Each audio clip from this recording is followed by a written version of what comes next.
Hello friends, कुछ classes की नई वीडियो में आपका स्वागत है। हमारा टॉपिक चल रहा है गति। पिछली वीडियो में हमने गति के नियम के बारे में पढ़ा था। इस वीडियो में हम गति के नियम के बारे में और पढ़ेंगे डिटेल में। चलिए शुरू करते हैं। गति के नियम। गति के नियम में सबसे पहला नियम आता है हमारा गति का प्रथम नियम,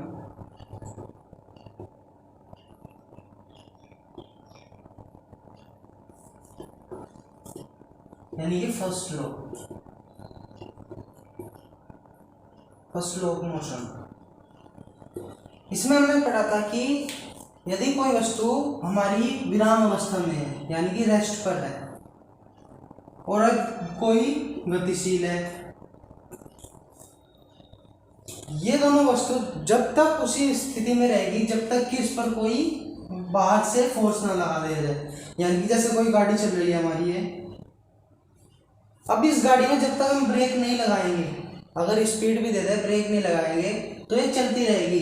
अब हम अगर देखें कि हम स्पीड दे देते हैं और ब्रेक नहीं लगाते तो फिर भी कुछ दूरी पर जाकर गाड़ी रुक जाती है।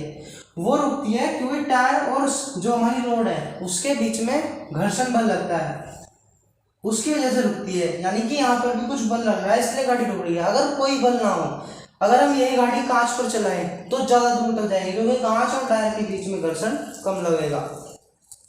अब ये हमारा पहला नियम कहता है कि यदि कोई वस्तु विराम अवस्था में है, गति अवस्था में है, यह तब तक ही उसी अवस्था में बन नहीं रहेगी जब तक कि इस पर कोई बाहर से बल ना लगा दे। अब इसी का एक्सप्लेनेशन होगा हमारा जड़त्व से।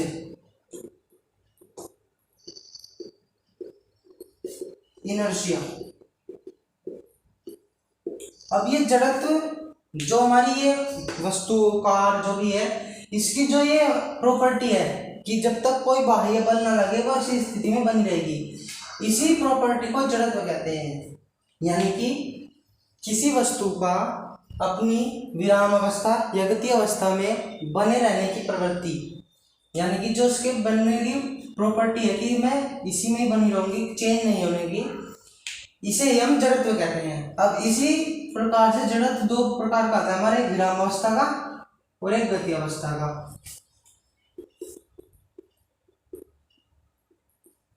गति का जड़त्व,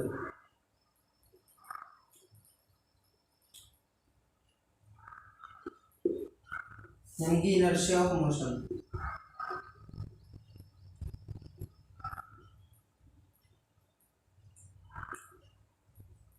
और दूसरा आता है हमारा विराम का जड़त्व।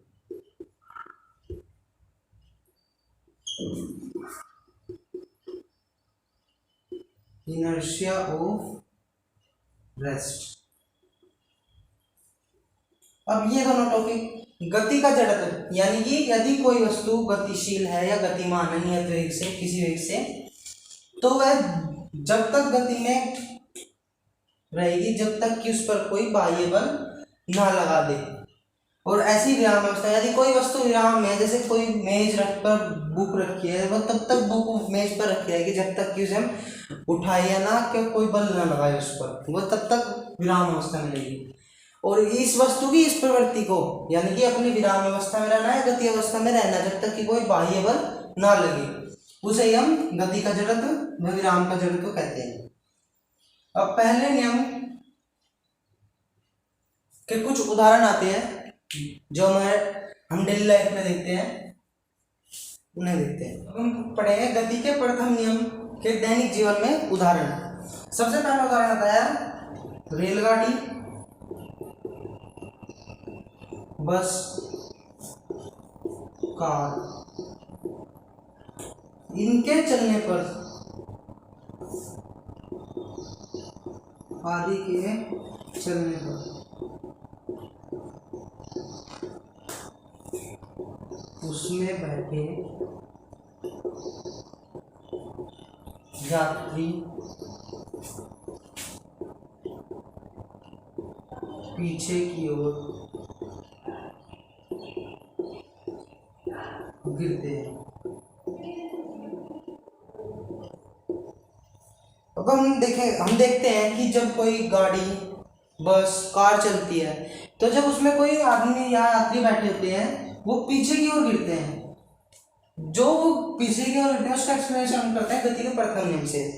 अब हम देखते हैं कि जब ये कोई गाड़ी है, रेलगाड़ी, अब इसमें यात्री बैठे हैं, अभी रेलगाड़ी भी और यात्री भी दोनों विराम अवस्था में है, लेकिन अचानक जब गाड़ी चलती है तो उसके साथ साथ हमारे पैर भी संपर्क में होते हैं, तो हमारे पैर भी अचानक चलने लगते हैं, लेकिन जो हमारा ऊपरी हिस्सा है वो अभी भी विराम अवस्था में रहना चाहता है, यानी कि रेस्ट पर है और उस पर अभी बल नहीं लगा, तो इसलिए वो विराम अवस्था में रहना चाहता है। इसलिए पैर तो आगे की ओर चले जाते हैं और शरीर पीछे की ओर जाता है, यानी कि हमारे पैर तो जाते हैं गतिशील अवस्था में गाड़ी के संपर्क में आने से, और जो हमारा ऊपरी हिस्सा है वो अभी भी रेस्ट पर रहता है, जिससे वो पीछे की ओर गिरता है।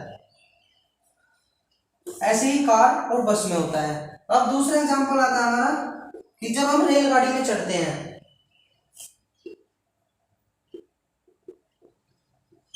चलती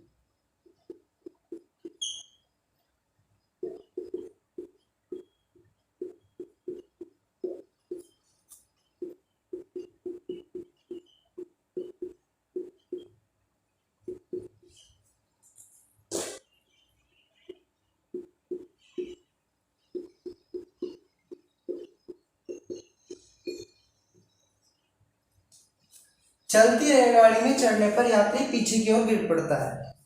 अब हम देखते हैं कि जब रेलगाड़ी चल रही होती है तो जब हम उस पर चढ़ते हैं, एकदम से चढ़ते हैं, तो हम देखते हैं कि हम पीछे की ओर गिरते हैं। वो इसलिए होता है क्योंकि रेलगाड़ी तो हमारी चल रही है, हम रेस्ट पर हैं, और हम अचानक रेलगाड़ी पर चढ़ते हैं तो हमारे पैर उसमें मोशन में आ जाते हैं, लेकिन जो ऊपरी हिस्सा है वो फिर भी रेस्ट में रहता है, इसलिए वो पीछे की ओर गिरता है। इसीलिए कहते हैं कि जब रेलगाड़ी चल रही हो और उस पर चढ़ना हो तो पहले हमें अपने पैर को, शरीर को थोड़ा दौड़ना है, जिससे वो मोशन में आ जाए और रेलगाड़ी के बराबर हो जाए, यानी कि रेलगाड़ी भी मोशन में और हमारे पैर और सर भी मोशन में हो जाए, जिससे कि हमें कोई झटका ना लगे। अब इसका थर्ड एग्जांपल आता है हमारा,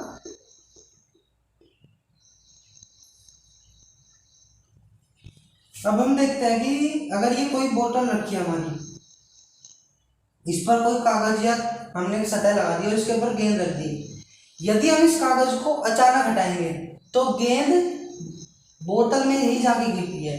वो इसलिए क्योंकि ये दोनों भी विराम अवस्था में है, यानी कि गेंद और कागज दोनों विराम अवस्था में है, लेकिन जैसे ही हम इस कागज को एकदम से हटाएंगे तो ये गतिशील अवस्था में आ जाएगा, लेकिन जो हमारी गेंद है वो अभी भी विराम अवस्था में रहेगी, और विराम अवस्था में रहने के कारण ये यही रहेगी और जिससे ये नीचे गिर जाती है। ठीक,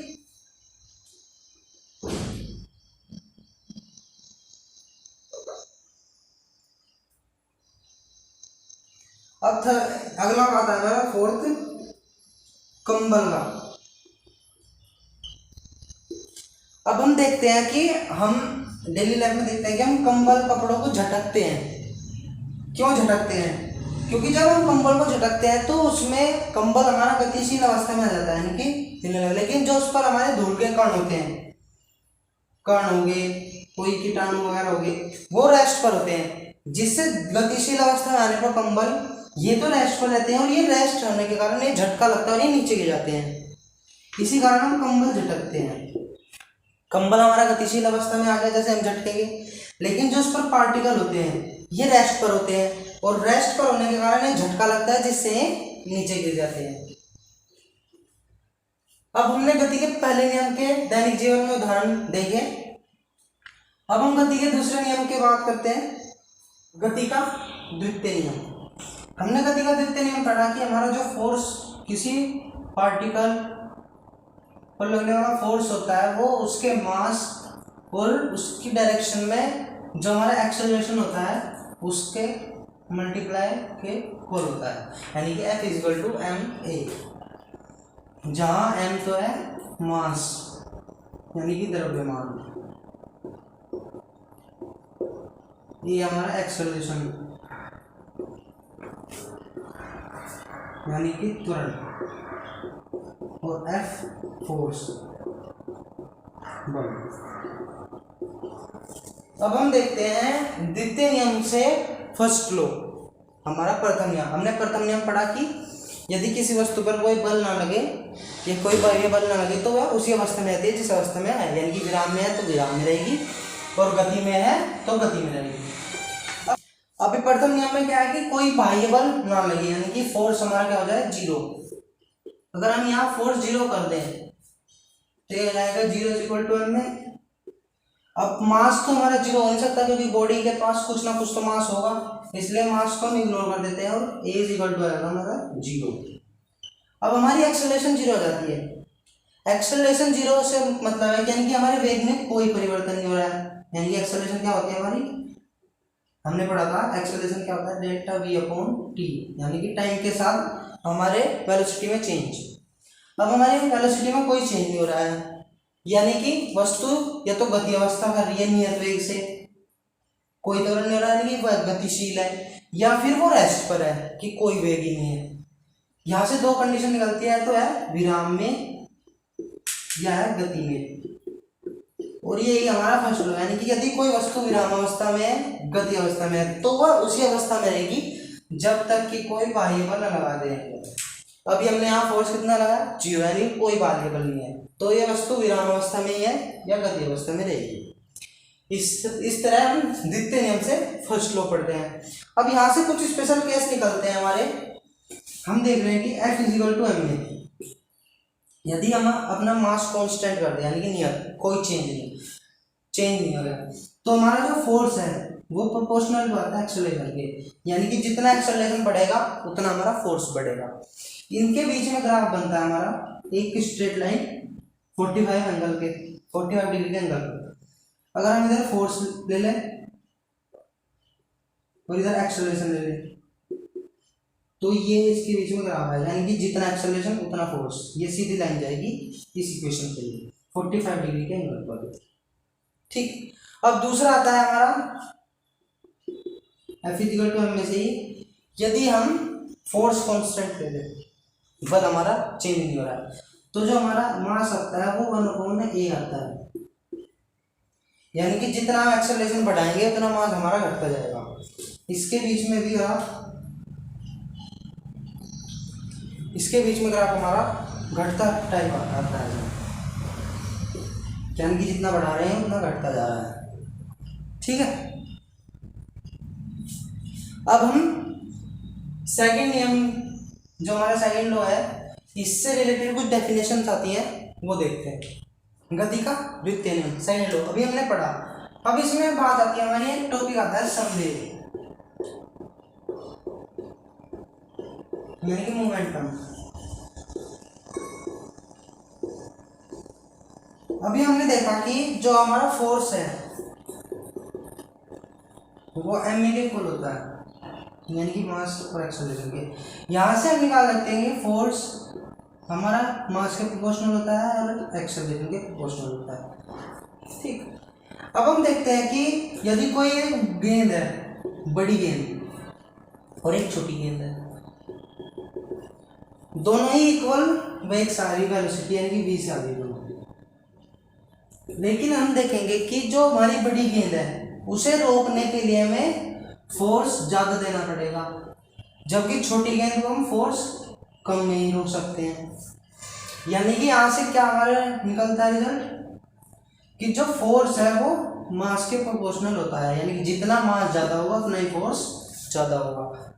लेकिन अगर हम इनका चेंज इसे v डैश स्पीड से पकड़ें, जबकि v dash much greater than v, यानी कि बहुत ज़्यादा है v से, तो हम देख रहे हैं कि यहाँ पर हमें फोर्स जो ये है F2 वो F2 भी ज़्यादा हो जाएगा F1 से। यानी कि एक और रिजल्ट निकलता है कि जितना हम वेलोसिटी इंक्रीज करेंगे किसी पार्टिकल की उस पर हमें फोर्स लगाना पड़ेगा उतना ही। यानी कि 2 टर्म निकलते हैं हमारी कि फोर्स मास के प्रोपोर्शनल होता है और फोर्स v के प्रोपोर्शनल होता है। अब अगर हम इन दोनों को जोड़ दें, यानी कि F हमारा क्या निकलता है mv निकलता है, जो ये हमारी टर्म आती है mv, इसे फोर्स ना कह के हम कहते हैं संवेग पी, मोमेंटम। यहीं से इसकी डेफिनेशन बनती है कि किसी वस्तु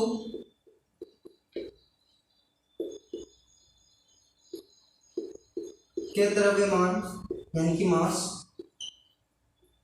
व वेग वेलोसिटी के गुणनफल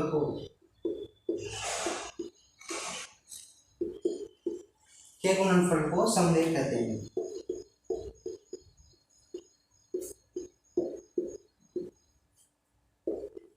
यह इसका फॉर्मूला हो गया। अब इसकी बात आती है मात्रक की। इसका मात्रक हम यही से निकाल सकते हैं, द्रव्यमान गुणा वेग, यानी कि द्रव्यमान का क्या आता है हमारा किलोग्राम, वेग का क्या आता है मीटर प्रति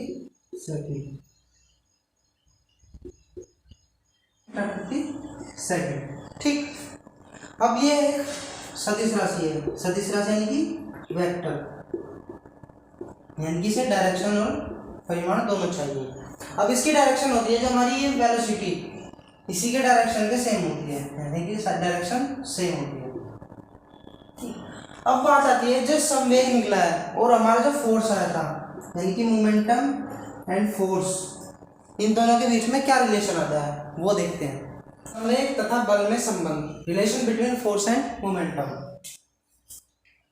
अब हम लेट करेंगे कि कोई पार्टिकल है ये जिसका मास है m, इनिशियल वेलोसिटी v1, और इस पर हम अगर फोर्स अप्लाई करते हैं F, तो जो इसकी वेलोसिटी चेंज होती है वो v2 हो जाती है। कितने टाइम में? डेल्टा t टाइम में। यानी कि हम इसे रख सकते हैं कि मास m, वेलोसिटी v1 इनिशियल, और फोर्स अप्लाई फोर्स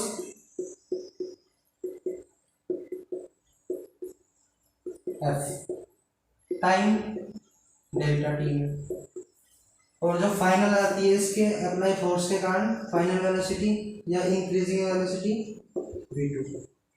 अब हम देखेंगे चेंज इन वेलोसिटी कितना आता है हमारा, चेंज इन वेलोसिटी यानी कि हमारा डेल्टा v कितना, फाइनल माइनस इनिशियल, यानी कि v2 माइनस v1, ठीक। अब इसी से बात करते हैं हम, जब हमारा मास m और इनिशियल वेलोसिटी v थी, अभी हमने संवेग पढ़ा v मोमेंटम, तो हमारा p क्या आएगा तब m v1 यानी कि इनिशियल, ठीक, इक्वेशन फर्स्ट। उसके बाद हमारा f अप्लाइंग फोर्स F, और उसके कारण जो हमारा चेंज हुआ फाइनल वेलोसिटी थी v2। अब उसके बाद फाइनल मोमेंटम कितना आएगा हमारा m v2, ठीक है। अब इसमें हम चेंज देखेंगे कि चेंज, ये p1 है ये p2 है, तो चेंज इन मोमेंटम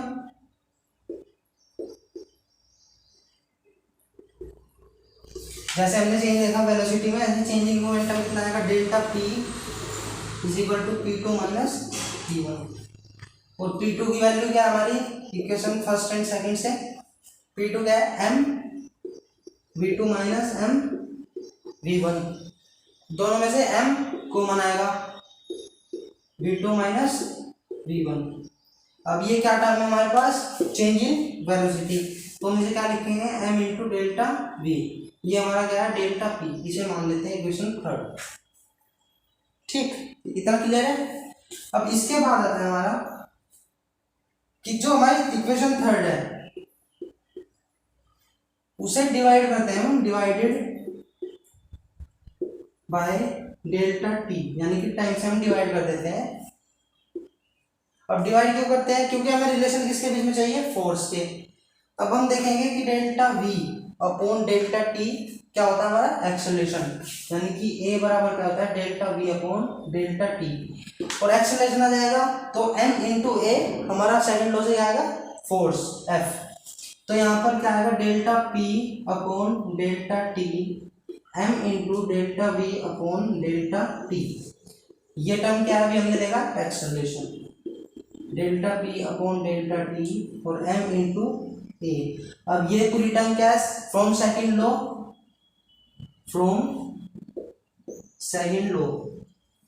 एक्सेलरेशन, ये आएगी हमारी force delta P upon delta T equal to F.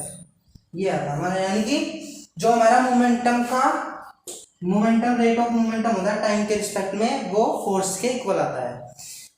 बहुत इंपॉर्टेंट रिजल्ट है, आगे जरूरत पड़ेगी इसकी। अब हम गति के तीसरे नियम के उदाहरण देखेंगे कि संवेग गति के दूसरे नियम बल के हमारे डेली लाइफ में क्या उदाहरण है। उदाहरण पढ़ने से पहले हमारा एक छोटा सा टॉपिक आता है आवेग।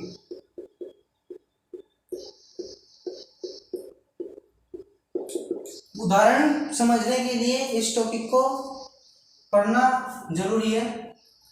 अब आवेग क्या है, संवेग तो हमारा होता है मास इंटू वी, लेकिन आवेग हमारा होता है कि कोई फोर्स लगता है थोड़े समय के लिए, यानी कि डेल्टा टी। कोई डेल्टा टी एक मिनिमम टाइम है जब इसमें कोई फोर्स लगता है एफ। अगर हम उसे डेल्टा टी यानी कि डेल्टा टी टाइम के लिए अप्लाई करें बिल्कुल छोटे समय के लिए, तो जो हमारा ये पूरा फोर्स निकलता है यही हमारा आवेग कहलाता है। अब इससे हमारे एग्जाम्पल क्लियर हो गए कि जब कोई फोर्स थोड़े समय अंतराल के लगता है ज़्यादा बड़ा फोर्स, तो उसे आवेग कहते हैं। अब इसी से हमारे एग्जाम्पल क्लियर हो गए। पहला एग्जाम्पल आता है हमारा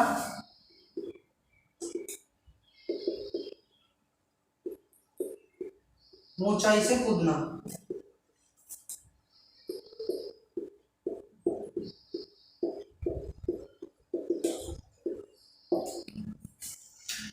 अब सबसे पहली बात आती है कि हम जब ऊंचाई से किसी सड़क पर फर्श पर कूदते हैं तो हम देखते हैं कि हमारे पैरों पर जो बल लगता है वो बहुत अधिक होता है,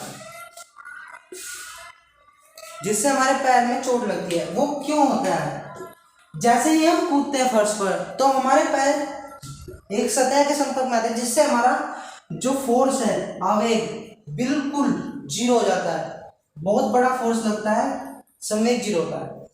फोर्स जीरो बड़ा लगता है और जिससे एकदम हम रुक जाते हैं, और संवेग हमारा बिल्कुल जीरो पहुंच जाता है, बिल्कुल लो, जिससे एकदम फोर्स बहुत तेज लगता है और हमारे पैर में चोट लगती है। लेकिन जैसे ही हम अगर किसी मिट्टी या गद्देदार सतह पर कूदते हैं तो हमारे पैर धीरे धीरे धीरे जमीन के संपर्क में आते हैं, जिससे कि आवेग लगता है लेकिन बहुत कम लगता है, और ऐसे ही संवेग धीरे धीरे घटता है, जिससे हमें कूदने में आसानी होती है। यानी कि यदि हम किसी सतह पर कूदते हैं फर्श सड़क पर तो आवेग तुरंत लगता है, ज़्यादा लगता है, और संवेग हमारा बिल्कुल घट जाता है। लेकिन अगर हम किसी मिट्टी या गद्दे में कूदते हैं तो आवेग धीरे धीरे, जैसे जैसे हमारे पैर धंसते जाएंगे ऐसे ऐसे आवेग लगेगा, और ऐसे ही हमारा धीरे धीरे संवेग घटता है। इसलिए हमें गद्देदार पे चोट कूदने पर चोट नहीं लगती। अब दूसरा आता है हमारा कैच लेते हैं। जब क्रिकेट खेलते हैं कैच लेते हैं, अगर हम कैच खड़े खड़े लें या अपने हाथों को बिल्कुल ऐसे रखें तो हम देखते हैं कि हमारे हाथों से जो बॉल है वो आती है लगकर नीचे गिर जाती है। लेकिन अगर हम धीरे धीरे हाथों को अपने पीछे लें तो हम देखेंगे कि हमारा कैच बिल्कुल परफेक्ट होता है। वो इसलिए होता है, जैसे हमने देखा कि एकदम टकराने से आवेग होता है, ऐसे ही अगर हम हाथ अपने स्थिर रखें बॉल आएगी टकराएगी, आवेग अधिक होगा, संवेग बिल्कुल जीरो, जिससे बॉल टकराकर वापस गिर जाएगी। लेकिन जैसे जैसे हम अगर हाथ को बॉल के साथ साथ पीछे लेंगे तो हमारा आवेग धीरे धीरे लगेगा और संवेग भी धीरे धीरे घटेगा। इसीलिए हम कैच कहते हैं कि अपने हाथों को पीछे ले आओ, जैसे ही बॉल पकड़ो तो उसे पीछे लो, इससे चोट भी कम लगती है और कैच भी हमारा परफेक्ट आता है। अब हमारे गति के तीसरे नियम के कुछ उदाहरण देखेंगे। प्रत्येक सिस्टम यानी कोई भी हमारा सिस्टम है उसमें जो हम एक्शन करते हैं यानी कि बल लगाते हैं उसका रिएक्शन इक्वल रिएक्शन होता है। यानी कि जैसे हमने बोर्ड पर लगाया बल तो ये बोर्ड भी हमारे ऊपर सेम बल लगा रहा है। यही हमारा तीसरा नियम है, हमने पिछली वीडियो में पढ़ा है। अब इसके उदाहरण आते हैं दैनिक जीवन में।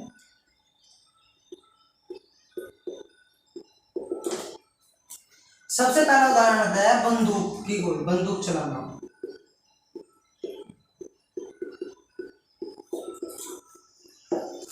जैसे ही हम बंदूक चलाते हैं तो जैसे ही गोली हमारी निकलती है तो हम देखते हैं कि हमारा हाथ, शरीर भी पीछे की ओर, यानी कि बंदूक भी हम पर बल लगाती है। यह गति के तीसरे नियम के कारण लगाती है। जैसे ही बंदूक गोली पर बल लगाएगी उतना ही बल बंदूक हम पर पीछे की ओर लगाएगी, यानी कि ये क्रिया हुई और बंदूक का पीछे की ओर धकेलना हमें, ये हमारी प्रतिक्रिया होती है। इसे ही थर्ड लॉ कहते हैं। और इसका दूसरा एग्जाम्पल आता है रॉकेट, जो कि एक बहुत इम्पोर्टेंट टॉपिक है। रॉकेट का उड़ने का सिद्धांत तीसरे नियम पे ही आधारित है।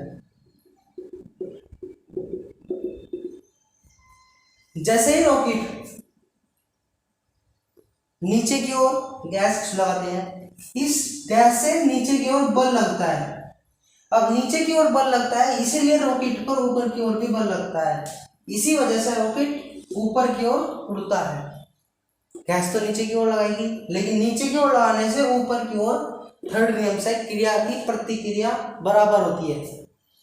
इसी कारण से ऊपर की ओर बल लगाता है और ऊपर की ओर उड़ता है रॉकेट। इस तरह हमने तीनों नियम के बारे में आज दैनिक जीवन में जो हमारे डेली लाइफ में एग्जाम्पल है उनके द्वारा समझा। उम्मीद है आपको समझ में आया होगा। अगले वीडियो में फिर मिलेंगे। धन्यवाद।